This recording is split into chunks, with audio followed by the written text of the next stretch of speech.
नमस्कार साथियों, मैं योगेश जोशी और इस क्लास में हम जुलाई 2024 का जो सूजस बुलेटिन अखबार है जो कि राजस्थान के सूचना व जनसंपर्क विभाग द्वारा जारी किया जाता है, उसमें जुलाई 2024 का जो राजस्थान करंट अफेयर्स है उसको इस क्लास में हम डिस्कस करेंगे।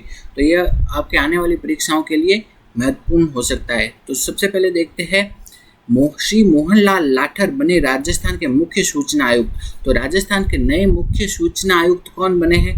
तो राजस्थान के नए मुख्य सूचना आयुक्त बने हैं मोहनलाल लाठर। कौन है? श्री मोहनलाल लाठर बने हैं राजस्थान के नए मुख्य सूचना आयुक्त। तो ये प्रश्न आपसे पूछ सकते हैं कि राजस्थान के जो नए मुख्य सूचना आयुक्त का पद किन्होंने ग्रहण किया है, वह श्री मोहनलाल लाठर ने राजस्थान के नए मुख्य सूचना आयुक्त का पद ग्रहण किया है। ठीक है, मुख्य सूचना के आयुक्त के अलावा सूचना आयुक्त के पदों पर भी नियुक्ति की गई है। तो सूचना आयुक्त कौन कौन बने हैं? वह पहले तो है श्री सुरेश चंद्र गुप्ता, दूसरे है श्री महेंद्र कुमार पारक और तीसरे कौन है? श्री टीकाराम शर्मा। तो इन तीनों को क्या बनाया गया है? सूचना आयुक्त। और जबकि मुख्य सूचना आयुक्त बने हैं मोहनलाल लाठर। ठीक है, तो मुख्य सूचना आयुक्त का तो पद किन्होंने ग्रहण किया है? श्री मोहनलाल लाठर ने। और मुख्य सूचना आयुक्त के अलावा जो सूचना आयुक्त का पद किन्होंने ग्रहण किया है वह है, पहले तो सूचना आयुक्त बने हैं सुरेश चंद्र गुप्ता, दूसरे सूचना आयुक्त बने हैं महेंद्र कुमार पारक, तीसरे सूचना आयुक्त बने हैं टीकाराम शर्मा। ये सूचना आयुक्त बने हैं। आगे हम देखते हैं अगला जो है वो आपके दिया गया है कि नवीन महाजन ने राज्य के नए मुख्य निर्वाचन अधिकारी के रूप में पदभार ग्रहण किया। तो राज्य के नए मुख्य निर्वाचन अधिकारी, ठीक है, तो नए मुख्य निर्वाचन अधिकारी कौन बने? नवीन महाजन। तो राजस्थान के मुख्य निर्वाचन अधिकारी के रूप में पद किन्होंने ग्रहण किया है? वो किया है नवीन महाजन ने। नेक्स्ट हम देखते हैं अगला जो है उसमें देखते हैं कि किशनगढ़, झालावाड़ तथा भीलवाड़ा, इन तीन जगहों में क्या है? फ्लाइंग स्कूल खोले जाएंगे। फ्लाइंग स्कूल मतलब ऐसे स्कूल जहाँ पर कि जो विमान उड़ाने संबंधी जो शिक्षा प्रदान की जाएगी। ठीक है, फ्लाइंग स्कूल कहाँ कहाँ खोले जाएंगे? एक तो किशनगढ़, दूसरा झालावाड़ और तीसरा भीलवाड़ा। इंपॉर्टेंट है, आपके एग्जाम में आ सकता है। ठीक है, किशनगढ़ वाला तो बहुत इंपॉर्टेंट है, आने की पूरी संभावना है। ठीक है, तो किशनगढ़, झालावाड़ और भीलवाड़ा, इन तीन जगह पे क्या है?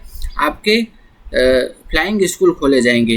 नेक्स्ट हम देखते हैं कोटा में ग्रीनफील्ड एयरपोर्ट बनाया जाएगा। तो ग्रीनफील्ड एयरपोर्ट राजस्थान में कहाँ पे बनाया जाएगा? वो बनाया जाएगा कोटा में। नेक्स्ट है साथ ही जयपुर में एरो सिटी बनाई जाएगी जिसमें कि होटल, रेस्टोरेंट सहित विभिन्न आधारभूत सुविधाएं विकसित की जाएगी। तो ये तीन चीजें हो गई। देखो, एक तो है फ्लाइंग स्कूल। फ्लाइंग स्कूल कहाँ कहाँ पे खोले जाएंगे? किशनगढ़, झालावाड़ और भीलवाड़ा में। ग्रीनफील्ड एयरपोर्ट कहाँ बनाया जाएगा? ग्रीनफील्ड एयरपोर्ट बनाया जाएगा कोटा में।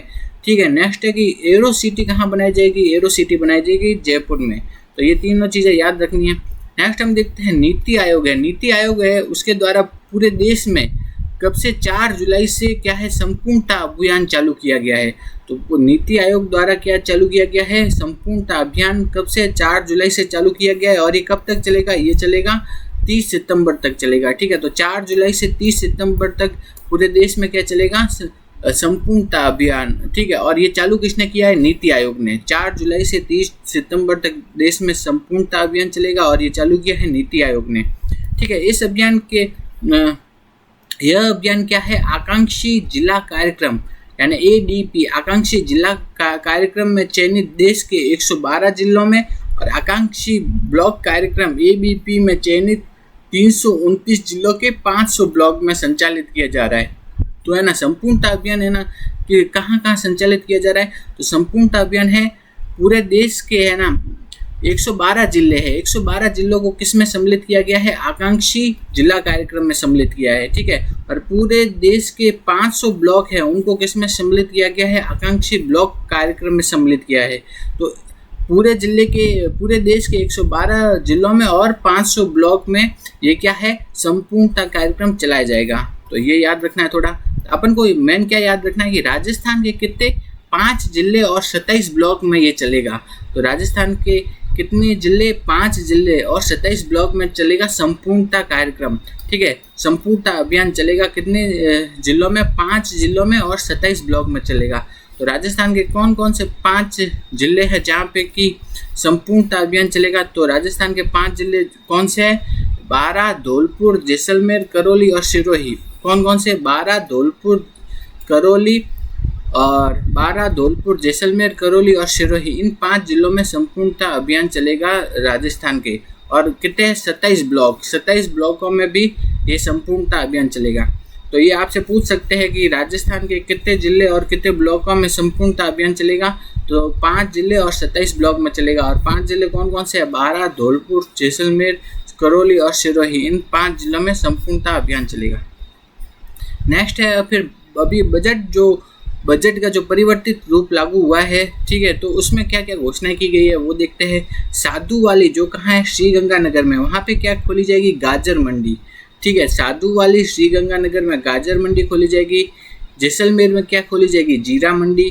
मनोहर थाना जो झालावाड़ में है वहाँ पे खोली जाएगी लहसुन मंडी।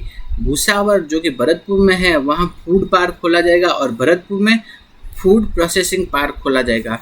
तो बजट में ये घोषणा की गई है कि साधु वाली गंगानगर में खोली जाएगी गाजर मंडी, जैसलमेर में खोली जाएगी जीरा मंडी, मनोहर थाना झालावाड़ में खोली जाएगी लहसुन मंडी, भूसावर में खोला जाएगा फूड पार्क और भरतपुर में खोला जाएगा फूड प्रोसेसिंग पार्क खोला जाएगा। तो ये याद रखना है थोड़ा।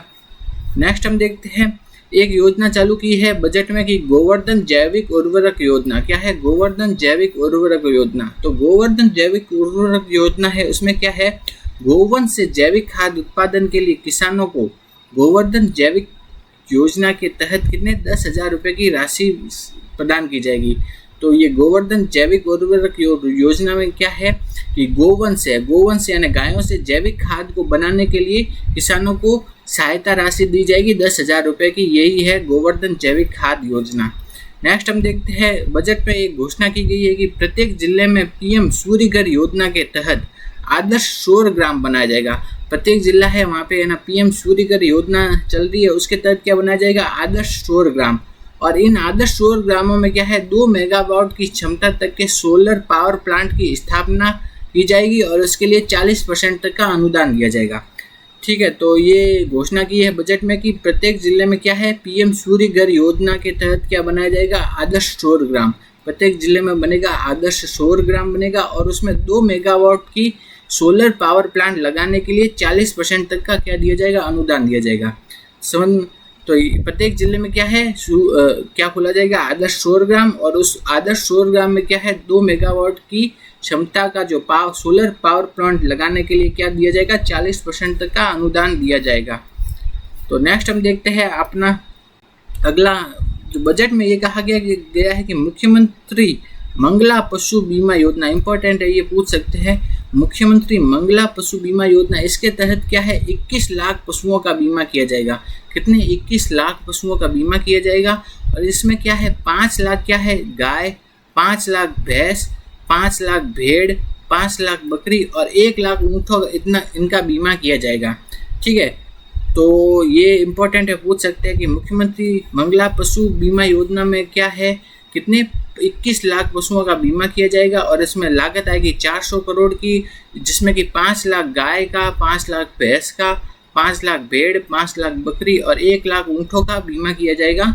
इसके तहत मुख्यमंत्री मंगला पशु बीमा योजना के तहत। नेक्स्ट हम देखते हैं शाहबाद जो कि 12 में है, शहरिया जनजाति वर्ग हेतु तीरंदाजी व एथलेटिक्स अकादमी खोली जाएगी। अजमेर जिला मुख्यालय पर एथलेटिक्स अकादमी खोली जाएगी। ठीक है, तो शाहबाद जो कि 12 में है वहाँ पे शहरिया जनजाति वर्ग हेतु तीरंदाजी एथलेटिक्स खेल अकादमी और अजमेर जिला मुख्यालय में एथलेटिक्स खेल अकादमी की स्थापना की जाएगी। हमने देखा था कि कोटा में क्या खोला जाएगा? Greenfield airport. ठीक है, तो ग्रीनफील्ड एयरपोर्ट कहाँ खोला जाएगा? कोटा में। तो ग्रीनफील्ड एयरपोर्ट खोलने के लिए क्या है? भारतीय विमानपत्तन प्राधिकरण, नगरीय विकास विभाग और नागरिक उड्डयन विभाग, इन तीनों के बीच क्या हुआ है? MOU हुआ है।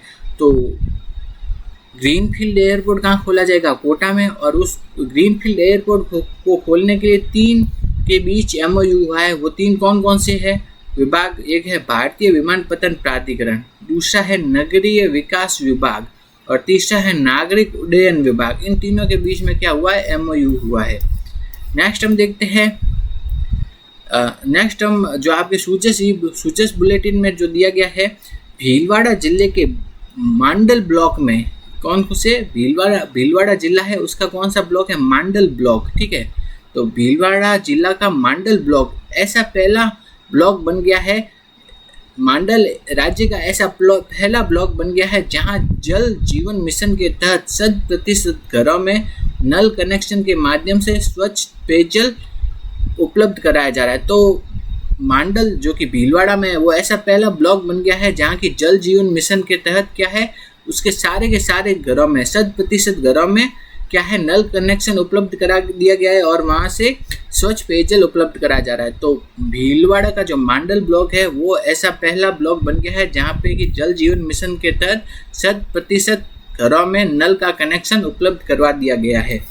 नेक्स्ट हम देखते हैं सलूम्बर जो नया जिला बना है उसके जिला कलेक्टर जसमीत सिंह संधू। ठीक है, जसमीत सिंह संधू ने एक है ना नवाचार के रूप में एक कैंप चालू किया जिसका नाम है पहल कैंप। पहल कैंप में क्या है कि हर पात्र व्यक्ति को सरकार की जन कल्याणकारी योजनाओं से लाभान्वित कर उनके जीवन स्तर में वो बेहतर बनाने के लिए केंद्र व राज्य सरकार की योजनाओं से जोड़ने के लिए एक कैंप चलाया है। तो सलूम्बर है वहाँ के कलेक्टर है, उन्होंने क्या किया है, एक पहल कैंप चलाया है। पहल कैंप इसलिए चलाया है ताकि वह हर एक व्यक्ति को सरकार की जो योजना है उनसे जोड़ सके और उन्हें उनका लाभ प्रदान कर सके, उसलिए चलाया है पहल कैंप। ठीक है, और कहाँ चला गया है, वो है सलूम्बर में चलाया गया है। नेक्स्ट हम देखते हैं वरिष्ठ नागरिक तीर्थ यात्रा योजना चलती है राजस्थान में। वरिष्ठ नागरिक तीर्थ यात्रा योजना, तो उसके तहत क्या है, वरिष्ठ नागरिकों को तीर्थ यात्रा करवाई जाती है। तो इस साल कितने 36,000 वरिष्ठ नागरिकों को तीर्थ यात्रा कराई जाएगी। तो इस साल कितने 36,000 जो वरिष्ठ नागरिक है उनको क्या कराई जाएगी, तीर्थ यात्रा कराई जाएगी। ठीक है, तो 36,000 है। और उसके अलावा राज्य सरकार द्वारा 100 करोड़ रुपए खाटू श्याम जी के मंदिर की भव्यता को प्रदान किए गए हैं। कितने 100 करोड़ रुपए। ठीक, तो इस साल कितने वरिष्ठ नागरिकों को यात्रा कराई जाएगी, 36,000। 36,000 कैसे कैसे है वो देख लेते हैं। 15,000 को तो क्या कराई जाएगी, अयोध्या की यात्रा कराई जाएगी। ठीक है, 15,000 वरिष्ठ जो नागरिक है उनको किसकी यात्रा कराई जाएगी, अयोध्या की। बाकी के 15,000 है उनको क्या है, रेल से विभिन्न तीर्थ स्थल जैसे रामेश्वरम, जगन्नाथपुरी, वैष्णो देवी, अमृतसर, गंगा सागर, तिरुपति, कामाख्या, मथुरा, वृंदावन, अयोध्या, इन जगह की यात्रा कराई जाएगी। ठीक है, 15,000 को तो कहा किसकी, अयोध्या की यात्रा कराई जाएगी। 15,000 को रेल के माध्यम से इन बाकी सब जगह रामेश्वरम, जगन्नाथपुरी वगैरह इन सभी जगह की। और जो 6,000 जो है वरिष्ठ योगीजन उनको क्या है, पशुपतिनाथ काठमांडू की हवाई यात्रा कराई जाएगी। 6,000 को क्या कराई जाएगी, हवाई यात्रा। बाकी सभी को क्या है, रेल यात्रा कराई जाएगी। तो कुल कितने 36,000 वरिष्ठ नागरिकों को इस साल क्या कराई जाएगी, तीर्थ यात्रा कराई जाएगी। नेक्स्ट है रणथंभौर के कुल्हाड़ी बंद पंचायत अभियान। ठीक है, तो कुल्हाड़ी बंद पंचायत ये अभियान कहाँ चलाया गया, ये चलाया गया रणथंभौर में। कुल्हाड़ी बंद अभियान जो चलाया गया वो कहाँ चलाया गया, रणथंभौर में। इसके तहत क्या है, जो स्थानीय समुदायों ने वन में कुल्हाड़ी नहीं लेकर जाने का प्रण लिया है। तो कुल्हाड़ी बंद अभियान चलाया गया है रणथंभौर में। उसके तहत क्या है, लोगों ने ये प्रण लिया कि वो वनों में कुल्हाड़ी लेकर नहीं जाएंगे। नेक्स्ट हम देखते हैं गोपाल क्रेडिट कार्ड योजना। क्या है, गोपाल क्रेडिट कार्ड योजना। इसके तहत क्या है, 1 लाख रुपए तक का ब्याज मुक्त लोन उपलब्ध कराया जाता है। तो गोपाल क्रेडिट कार्ड योजना के तहत क्या है, 1 लाख रुपए तक का ब्याज मुक्त ऋण उपलब्ध कराया जाता है। और ये इसका लाभ क्या है, 5 लाख गोपालकों को मिलेगा। पहले चरण में कितने 5 लाख गोपालकों को इसका लाभ मिलेगा। ठीक है, नेक्स्ट हम देखते हैं निःशुल्क दवा योजना के क्रियान्वयन में राजस्थान का पूरे देश में कौन सा स्थान प्राप्त किया है, पहला। निःशुल्क दवा योजना के मामले में राजस्थान ने पूरे देश में कौन सा स्थान प्राप्त किया है, पहला। नेक्स्ट है राजस्थान के नए राज्यपाल कौन बने हैं, श्री हरिभाऊ किशनराव वागड़े। ठीक है, राजस्थान के नए राज्यपाल का पद किन्होंने ग्रहण किया है, श्री हरिभाऊ किशनराव वागड़े ने। ठीक है, तो इम्पोर्टेंट है कि राजस्थान के नए राज्यपाल कौन बने हैं, श्री हरिभाऊ किशनराव बागड़े बने हैं। ठीक है, और उनको शपथ किन्होंने दिलाई है, वो है मुख्य न्यायाधीश मनिंद्र मोहन श्रीवास्तव। मुख्य न्यायाधीश राजस्थान के मुख्य न्यायाधीश कौन है? मनिंद्र मोहन श्रीवास्तव। उन्होंने श्री हरिभाऊ किशनराव बागड़े को राज्यपाल की शपथ दिलाई है। नेक्स्ट हम देखते हैं, ये इंपॉर्टेंट है, आपसे पूछ सकते हैं कि किशनगढ़ है, किशनगढ़ में क्या है? Aviana aviation academy flight school का चालू हुआ है। ठीक है, तो यह क्या है? फ्लाइट स्कूल राज्य का पहला उड़ान प्रशिक्षण केंद्र है। तो राजस्थान का पहला उड़ान प्रशिक्षण केंद्र या फ्लाइट स्कूल कहाँ पे बना है? वो है किशनगढ़ में। ठीक है, राज्य का पहला फ्लाइट स्कूल या उड़ान प्रशिक्षण केंद्र कहाँ बना है? वो बना है किशनगढ़ में। वो कौन सा है? Aviana aviation academy. अवियाना aviation academy जो फ्लाइट स्कूल है वो बना है किशनगढ़ में। वो है राजस्थान का पहला क्या है? फ्लाइट स्कूल या उड़ान प्रशिक्षण केंद्र है। ये इंपॉर्टेंट है, ये आपके एग्जाम में आने की पूरी संभावना है कि राजस्थान का जो पहला फ्लाइट स्कूल या उड़ान प्रशिक्षण केंद्र कहाँ बना है? किशनगढ़ में। और उसका नाम क्या है? Aviana aviation academy flight school. Next हम देखते हैं, राजस्थानी तीज उत्सव 2024 के तहत नई दिल्ली स्थित बीकानेर हाउस में भव्य कार्यक्रम आयोजित हुए। तो नई दिल्ली में क्या है? बीकानेर हाउस है, उसमें तीज के तहत तीज उत्सव था ना, उसके तहत अनेक कार्यक्रम आयोजित हुए। नेक्स्ट हम देखते हैं, राष्ट्रपति श्रीमती द्रौपदी मुर्मू जी को फिजी के सर्वोच्च नागरिक सम्मान companion of the order of Fiji से सम्मानित किया गया है। ठीक है, तो राष्ट्रपति द्रौपदी मुर्मू जी को क्या मिला है? Companion of the order of Fiji, इस सम्मान से सम्मानित किया गया है। नेक्स्ट हम देखते हैं, 75वां राज्य स्तरीय वन महोत्सव, इसका आयोजन कहाँ किया जाएगा? वो किया जाएगा दूदू में। राजस्थान का जो 75वां राज्य स्तरीय वन महोत्सव है उसका आयोजन कहाँ किया जाएगा? दूदू में किया जाएगा इसका आयोजन। नेक्स्ट हम देखते हैं, राजस्थान अक्षय ऊर्जा प्रमोशन सम्मेलन कब है? ये इसका आयोजन हुआ 8 अगस्त 2024 को। ठीक है, राजस्थान अक्षय ऊर्जा प्रमोशन सम्मेलन जो है उसका आयोजन हुआ 8 अगस्त 2024 को। इसमें क्या है? RVUN और गेल के मध्य क्या हुआ? MOU हुआ। ठीक है, जिसके तहत 1000 मेगावाट अक्षय ऊर्जा का उत्पादन होगा। 1000 मेगावाट अक्षय ऊर्जा का क्या होगा? उत्पादन होगा। नेक्स्ट है कि कृषि संकाय में पढ़ाई को प्रोत्साहित करने के लिए, ठीक है, कृषि संकाय में पढ़ाई को प्रोत्साहित करने के लिए क्या राज्य सरकार ने एक स्कीम निकाली है, जिसमें क्या है? कृषि विषय लेकर अध्ययन करने वाली 11वीं 12वीं की कक्षा की छात्राओं को प्रतिवर्ष 15,000 रुपये की राशि प्रदान की जाएगी। अगर आपने एग्रीकल्चर लेकर के 11वीं और 12वीं की है ना किसी छात्रा ने, तो उसको हर साल कितने 15,000 रुपये की राशि प्रदान की जाएगी। और अगर एग्रीकल्चर में स्नातक या स्नातकोत्तर करने पर उन छात्राओं को कितनी 25,000 रुपये की, और एग्रीकल्चर में PhD करने पर उन छात्राओं को प्रतिवर्ष 40,000 रुपये की छात्रवृत्ति प्रदान की जाएगी। तो एग्रीकल्चर में ना आगे पढ़ाई करने के लिए प्रोत्साहन देने के लिए राज्य सरकार ने अनेक स्कीम निकाली है। जैसे कि 11वीं 12वीं कर रहे हो एग्रीकल्चर में तो कितने प्रतिवर्ष 15,000 रुपये देगी सरकार। अगर एग्रीकल्चर में स्नातक करो तो प्रतिवर्ष कितने 25,000 रुपये देगी, और एग्रीकल्चर में PhD करो तो प्रतिवर्ष 40,000 रुपये देगी सरकार द्वारा। नेक्स्ट हम देखते हैं, राजस्थान के जो मुख्य सचिव है वो कौन है? श्री सुधांश पंत है। और राजस्थान के पुलिस महानिदेशक कौन है? UR साहू है राजस्थान के पुलिस महानिदेशक।